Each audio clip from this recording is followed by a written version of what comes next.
morning students, welcome to class 8 and your chapter number 3 of political science, which is the why do we need parliament. Students, in our last class we came to know that what is parliament, what is the meaning of the parliament and what are the importance of parliament. तो तीन चीजें ये हमने जानी। Parliament क्या होती है, जैसा मैंने बताया था बच्चों, ये एक ऐसा गवर्नमेंट का ऑर्गन है जो लॉ मेकिंग का काम करती है, कानून बनाने का काम करती है।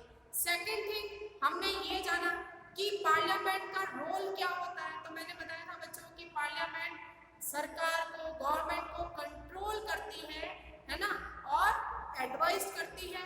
ठीक है, साथ में हमने ये पढ़ा कि पार्लियामेंट बनती कैसे, जिसमें मैंने बताया था कि एवरी 5 ईयर में हमारी कंट्री में इलेक्शंस होते हैं, जिसमें हम लोग वोट देते हैं और वोट देकर हम जो अपने रिप्रेजेंटेटिव इलेक्ट करते हैं, यही रिप्रेजेंटेटिव आगे जाके पार्लियामेंट में शामिल होते हैं।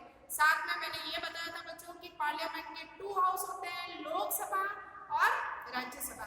तो आज हम लोग लोकसभा राज्यसभा से जुड़ी हुई कुछ बातें करेंगे, साथ में हम लोग बात करेंगे रोल ऑफ पार्लियामेंट। पार्लियामेंट का क्या रोल है, क्या करती है पार्लियामेंट, किस तरह से एक्टिव है कंट्री के अंदर, गवर्नमेंट को कैसे कंट्रोल करती है, इलेक्शन में कौन भाग लेता है। ठीक है, ये सारी बातें हम लोग जानेंगे। ठीक है, तो देखिए बच्चों, आज का जो हमारा सब टॉपिक है वो यही है, role of parliament. It has representative of people, so it has vast power. अब अभी मैंने बताया बच्चों, कल मैंने बताया भी था कि पार्लियामेंट के अंदर कुछ रिप्रेजेंटेटिव लोग होते हैं। रिप्रेजेंटेटिव वे लोग, वे नेता जिनको हम चुनते हैं, वो पार्लियामेंट के मेंबर होते हैं। इसीलिए इनके पास ज्यादा पावर होती है। क्यों? क्योंकि इनको देश की जनता चुनती है। ठीक है, second thing, parliament has 2 houses, Lok Sabha and Rajya Sabha.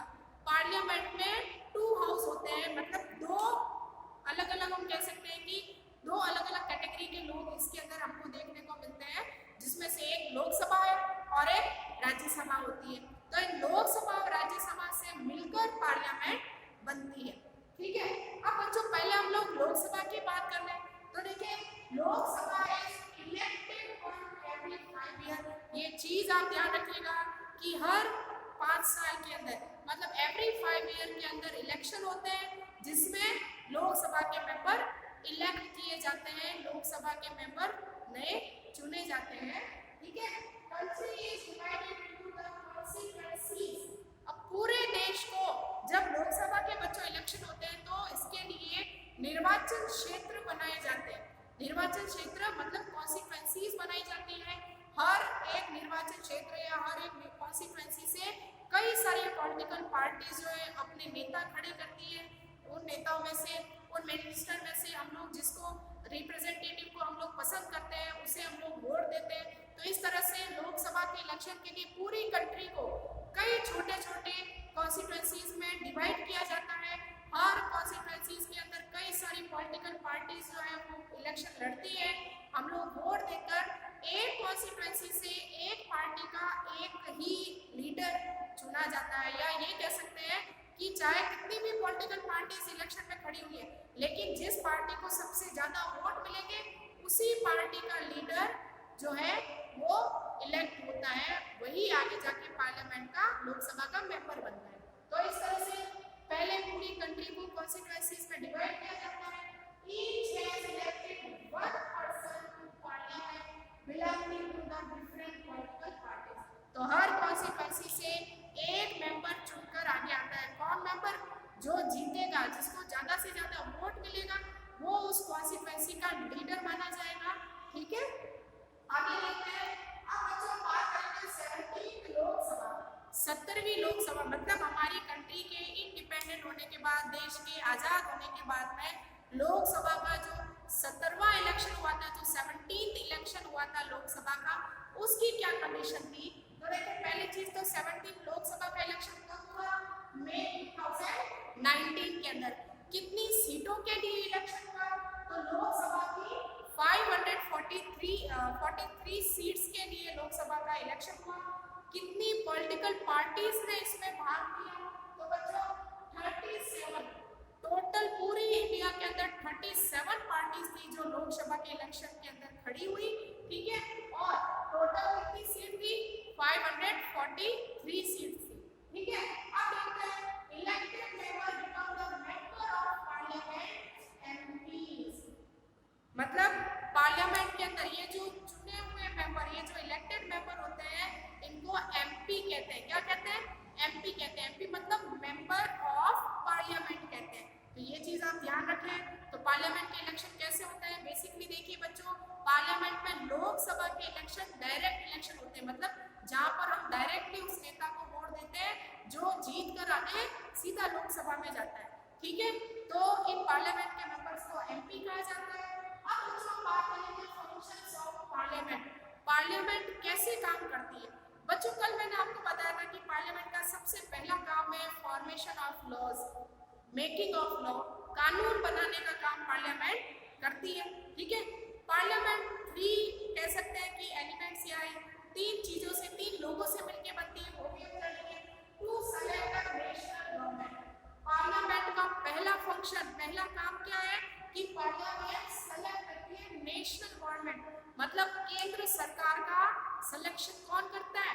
Parliament करती है। ये डिसाइड करती है पार्लियामेंट कि किस पार्टी का नेता प्राइम मिनिस्टर बनेगा और कौन सी पार्टी की सरकार हमारे देश के अंदर बनेगी। जैसा बच्चों आपने देखा है कि अभी हमारी जो प्राइम मिनिस्टर है वो है नरेंद्र मोदी, और नरेंद्र मोदी कौन सी पार्टी से है? बिल्कुल ये है बीजेपी की पार्टी से, भारतीय जनता पार्टी के नेता है ये और हमारे देश के प्राइम मिनिस्टर है। तो आप लोग समझ रहे होंगे कि पूरी कंट्री के अंदर पहले पार्लियामेंट के इलेक्शन हुए होंगे लोकसभा के, फिर बीजेपी को सबसे ज्यादा वोट मिले तो ये पार्टी जीत गई, और इस पार्टी के सबसे बड़े नेता थे नरेंद्र मोदी, इसलिए इनको क्या बना दिया गया? प्राइम मिनिस्टर बना दिया गया। तो पार्लियामेंट का पहला काम क्या है बच्चों?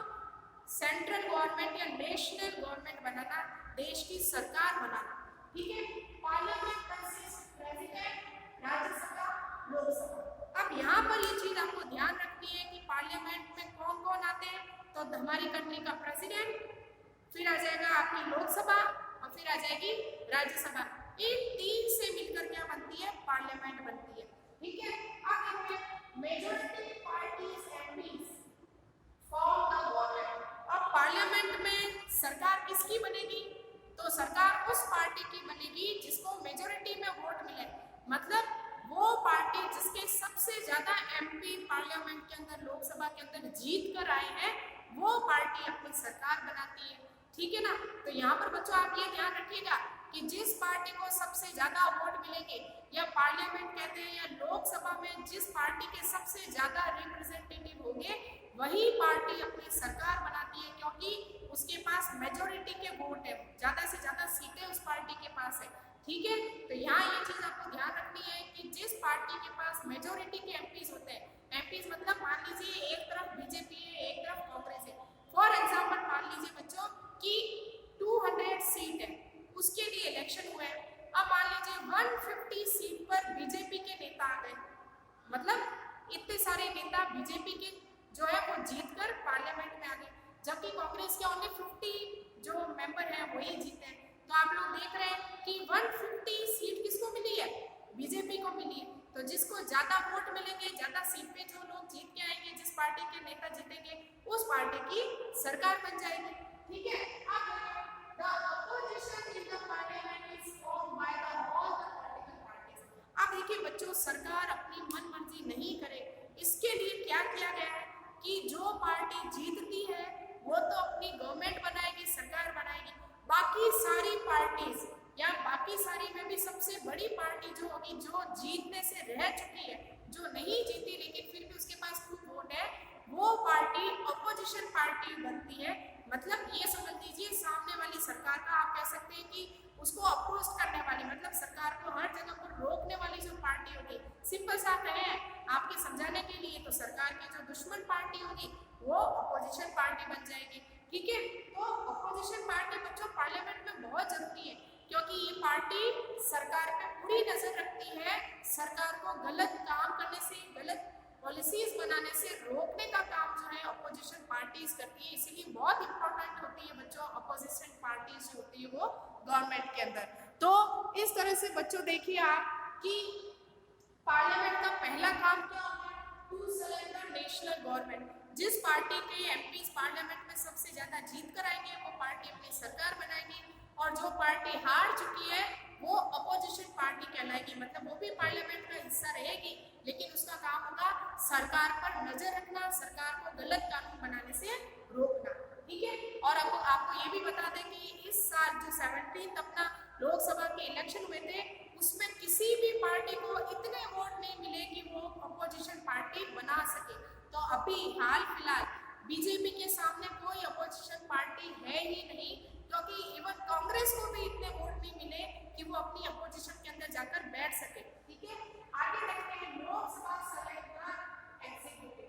अब पार्लियामेंट का एक हाउस होता है लोकसभा, लोकसभा का काम होता है एग्जीक्यूटिव को सेलेक्ट करना। बच्चों कल मैंने आपको बताया था कि पार्लियामेंट के अंदर हम लोग गवर्नमेंट के मैंने 3 ऑर्गन्स बताए थे, जिसमें मैंने पहला बच्चों आपको बताया था लेजिस्लेचर जो कानून बनाती है, तो हमारी कंट्री के लेजिस्लेचर कौन है, पार्लियामेंट। दूसरा आ जाता है एग्जीक्यूटिव, तो एग्जीक्यूटिव में कौन आता है बच्चों, एग्जीक्यूटिव में आता है पीएम और मिनिस्टर्स। तो एग्जीक्यूटिव बच्चों किससे मिलके बनती है, प्राइम मिनिस्टर से, और प्राइम मिनिस्टर की पार्टी के जितने भी मिनिस्टर, वे मिनिस्टर जिनको प्राइम मिनिस्टर अपनी टीम के लिए चुनता है, ये सारे एग्जीक्यूटिव कहलाते हैं। ये चीज आप लोग ध्यान रखिएगा कि लेजिस्लेचर में लोकसभा, राज्यसभा, प्रेसिडेंट आते हैं, एग्जीक्यूटिव में प्राइम मिनिस्टर और उसके मिनिस्टर्स और प्रेसिडेंट आते हैं। तो इस तरह से लोकसभा का क्या काम होता है, to select executive who implement the law made by parliament. और कल मैंने बताया था बच्चों कि एग्जीक्यूटिव का काम क्या होता है, कानून को इम्प्लीमेंट करना, मतलब पार्लियामेंट ने जो कानून बनाए हैं उसको देश में लागू करने का काम कौन करेगा, ये लोग करेंगे, ठीक है। तो यहाँ तक आपको मेरे ख्याल से समझ में आ गया होगा, बिल्कुल, ठीक है। आगे देखें, prime minister of India is the leader of the ruling party इन लोकसभा। हमारी कंट्री का जो प्राइम मिनिस्टर बनता है, मतलब कोई भी पार्टी हो, जिस पार्टी का पीएम बना है, प्राइम मिनिस्टर बना है, प्राइम मिनिस्टर लोकसभा में हमेशा अपनी मेजोरिटी पार्टी का लीडर होता है। कहने का मतलब लोकसभा में जिस पार्टी को सबसे ज्यादा वोट मिले हैं उसी का लीडर प्राइम मिनिस्टर बनता है। फिर आ जाएगा PM select MPs of his party to work with him. अब बच्चों सिंपल सी बात है, हमारी कंट्री इतनी बड़ी कंट्री है ना, और कई सारे स्टेट हैं, कई सारी डिस्ट्रिक्ट्स हैं, इतने बड़े कंट्री को अकेला प्राइम मिनिस्टर तो नहीं चला सकता, है ना। इसीलिए हमारी कंट्री में प्राइम मिनिस्टर जब इलेक्ट होता है तो अपनी एक टीम का चुनाव करता है, मतलब प्राइम मिनिस्टर के साथ में और भी कई सारे मिनिस्टर्स मिलके पूरे देश को चलाते हैं। तो प्राइम मिनिस्टर सबसे पहले अपनी ही पार्टी के कुछ एमपी को चुनता है जो उसकी टीम में शामिल होते हैं, और बाद में ये सब लोग मिलकर एक साथ काम करते हैं। तो यहाँ पर ये ध्यान रखिएगा बच्चों कि प्राइम मिनिस्टर की जो काउंसिल ऑफ मिनिस्टर होती है उसमें उसी की पार्टी के ही लोग होंगे, दूसरी पार्टी का कोई नेता प्राइम मिनिस्टर की टीम में शामिल नहीं होता है। आगे देखें, it is difficult for a single political party to get the majority, so they join together with different political parties for the coalition government. अब देखिए बच्चों, आप लोगों को पता है, जैसा देखिए अभी मैंने यहाँ बताया कि लोकसभा के जो 17 लोकसभा के जो इलेक्शन हुए थे उसमें 37 पॉलिटिकल पार्टीज थी। तो बच्चों जैसे जैसे जितनी ज्यादा पॉलिटिकल पार्टीज होगी वैसा ही प्रॉब्लम बढ़ जाती है किसी पार्टी को जीतने के लिए, क्योंकि जीतने के लिए क्या चाहिए, मेजोरिटी वोट चाहिए, ज्यादा से ज्यादा वोट। और पिछले कुछ सालों में ये देखा गया है कि कोई पार्टी मेजोरिटी वोट लाने में लाना मतलब किसी पार्टी के लिए पॉसिबल नहीं हो पा रहा है, क्योंकि धीरे धीरे हमारी कंट्री में पॉलिटिकल पार्टीज बढ़ती जा रही है। इसीलिए हर पॉलिटिकल पार्टी जीतने के लिए, अपनी सरकार बनाने के लिए क्या करती है, दूसरी पॉलिटिकल पार्टीज के साथ में समझौता कर लेती है, मतलब 2 से ज्यादा पॉलिटिकल पार्टीज आपस में मिल जाती है और इस तरह से नई सरकार बनती है, जिसे कोalition गवर्नमेंट कहते हैं, जिसको अपन कहते हैं गठबंधन सरकार। मतलब एक ऐसी सरकार जिसमें एक से ज्यादा पॉलिटिकल पार्टी के नेता मिलकर जब सरकार बनाते हैं। ठीक है, अब हम आते हैं बच्चों राज्यसभा पर। या लोकसभा समझ में आ गया होगा, लोकसभा के सारे मेंबर हम लोग इलेक्ट करते हैं, देश की जनता डायरेक्टली वोट देकर लोकसभा के मेंबर्स को इलेक्ट करती है।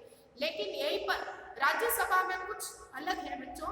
राज्यसभा की अगर हम बात करें तो राज्यसभा डायरेक्टली इलेक्टेड नहीं होती है, मतलब राज्यसभा के लिए देश में इलेक्शन नहीं होते हैं। कहने का मतलब हम लोग राज्यसभा के मेंबर्स को नहीं चुनते। तो कौन चुनता है वो चीज जानेंगे, ये भी जानेंगे राज्यसभा का क्या काम है। तो देखिए बच्चों, works as the representative of the state. अब यहाँ ध्यान रखिएगा कि राज्यसभा के जो मेंबर होते हैं वो हमारे रिप्रेजेंटेटिव नहीं होते, मतलब हम लोगों के चुने हुए नेता नहीं होते, ये रिप्रेजेंटेटिव होते हैं स्टेट के। राज्यसभा का हर मेंबर हर एक स्टेट को रिप्रेजेंटेटिव करता है। जैसे मान लीजिए राजस्थान स्टेट को रिप्रेजेंट करने के लिए राज्यसभा में कुछ मेंबर मिलेंगे, महाराष्ट्र को रिप्रेजेंट करने के लिए राज्यसभा के कुछ मेंबर मिलेंगे, इसी तरह से मध्य प्रदेश, उत्तर प्रदेश, छत्तीसगढ़, झारखंड, तमिलनाडु, हर स्टेट से कुछ मेंबर जो है राज्यसभा में जाते हैं और ये अपने स्टेट को रिप्रेजेंट करते हैं। ठीक है, दूसरा राज्यसभा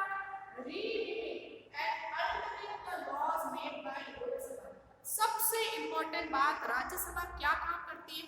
देखिए बच्चों, बेसिकली तो हमारे कंट्री में जो भी कानून बनते हैं सारे कानून लोकसभा ही बनाती है। बहुत कम अधिकार जो है वो राज्यसभा को दिए गए। राज्यसभा के पास बहुत कम अधिकार है। उसमें से पहला जो राइट है वो क्या है, रिव्यूइंग, मतलब लोकसभा ने जो भी कानून बनाए हैं उसको ढंग से देखना, उसको रिव्यू करना।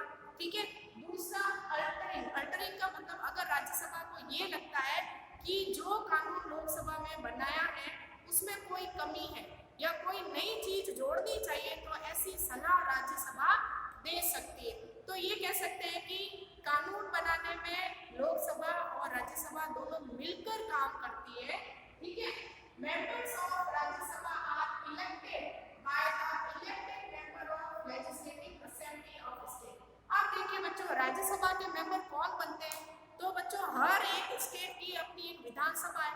ठीक है, हर एक स्टेट की अपनी एक लेजिस्लेचर है। इस लेजिस्लेटिव असेंबली से कुछ मेंबर जो है उनका इलेक्शन होता है और ये मेंबर आगे जाते हैं राज्यसभा के अंदर। तो कहने का मतलब राज्यसभा के मेंबर हम नहीं चुनते, ये मेंबर कहाँ से आएंगे, legislative assembly of state. Her state अपनी लेजिस्लेटिव असेंबली में से कुछ मेंबर्स को राज्यसभा में भेजती है। ठीक है, देयर आर 233 इलेक्टेड मेंबर। अब बच्चों यहाँ पर ध्यान रखना कि राज्यसभा के सारे मेंबर इलेक्टेड नहीं होते, कुछ मेंबर्स को जो प्रेसिडेंट है वो भी नॉमिनेट करता है।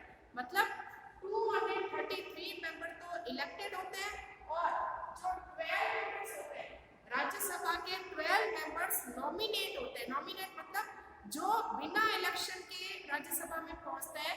तो ये 12 मेंबर कौन नॉमिनेट करेगा, तो ये नॉमिनेट कौन करेगा, प्रेसिडेंट। तो यहाँ ये ध्यान रखिएगा बच्चों कि राज्यसभा में 233 मेंबर इलेक्ट होकर आते हैं और बाकी 12 मेंबर जो है ये प्रेसिडेंट नॉमिनेट करता है। मतलब इन 12 मेंबर का इलेक्शन नहीं होता, ये प्रेसिडेंट इनको नॉमिनेट करता है। तो इस तरह से बच्चों पार्लियामेंट में लोकसभा और राज्यसभा मिलकर काम करती है, सरकार पर निगरानी रखती है, कानून बनाने का काम करती है और पूरा कंट्री की पावर को अपने हाथ में रखती है। तो बच्चों आज की क्लास में हम लोगों ने पार्लियामेंट में कुछ फंक्शंस जाने हैं। कल की क्लास में हम लोग और सारी बातें जानेंगे पार्लियामेंट के बारे में। आज की क्लास में बस इतना ही। कल फिर मिलते हैं नए टॉपिक के साथ। तब तक के लिए thank you and good bye.